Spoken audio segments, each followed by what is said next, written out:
अच्छा, आप लोगों ने कभी सोचा है कि नमाज जो है कभी हिंदी कभी उर्दू, या फिर जो बंगाल में रहते हैं बंगाली में क्यों नहीं पढ़ते, या फिर जो महाराष्ट्र में रहते हैं मराठी में क्यों नहीं पढ़ते? अरे उर्दू में पढ़ लो, हिंदी में पढ़ लो, लेकिन नहीं पढ़ते। नमाज को अरबी में पढ़ते। नमाज का पहले मतलब सुनिए। मौलवी साहब, हम नमाज हिंदी या उर्दू में क्यों नहीं पढ़ते हैं? अबू लहब के दोनों हाथ टूट जाए और वो खुद भी तबाह हो जाए, न उसका माल उसके काम आए और न उसकी कमाई हुई चीजें। नबी के घर में खाने का इंतजार करते हुए पहले से न जाएं, बल्कि जब खाने का बुलावा मिले तभी जाएं। खाना खाने के बाद वहाँ देर तक न बैठें, बल्कि तुरंत वापस लौट जाएं। ए नबी, जिस चीज को अल्लाह ने आपके लिए हलाल ठहराया है उसे आप अपनी पत्नियों को प्रसन्न करने के लिए क्यों हराम करते हैं?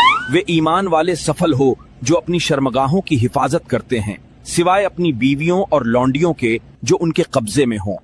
इसका सही सवाब सिर्फ अरबी में मिलता है। अब हम हिंदू तो सोच रहे थे कि नमाज मतलब जैसे हम भगवान के सामने आरती करते, प्रार्थना करते, वैसा कुछ होगा, लेकिन यहाँ पे तो लौंडे लौंडिया आ रहे, यहाँ पे सेक्सुअल बातें हो रहे, इसीलिए तो ये लोग अरबी में पढ़ते। अब हिंदी में पढ़े तो हम लोग को समझ में आए, उर्दू में पढ़े तो समझ में आए। अब हमारा भगवान का कोई भी आरती हो, चाहे कोई भी कथा हो, वेद हो, पुराण हो, आरती हो, मंत्र हो, अगर हम बंगाल में रहते हैं तो बंगाली में पढ़ते हैं, अगर हम महाराष्ट्र में रहते हैं तो मराठी में पढ़ते हैं। मतलब कि भारत में जितने भी लैंग्वेज है हम उस लैंग्वेज में पढ़ सकते हैं, या फिर बाहर कंट्री के भी जो लैंग्वेज है, हिंदी, इंग्लिश, जापानीज, हर लैंग्वेज में पढ़ सकते हैं। लोगों को समझा सकते हैं अपनी धर्म की खूबसूरती, अपनी सनातन धर्म की खूबसूरती। लेकिन इनको देखो, ये चाहे कहीं भी रह ले, ये लोग अरबी में ही पढ़ते हैं। क्यों?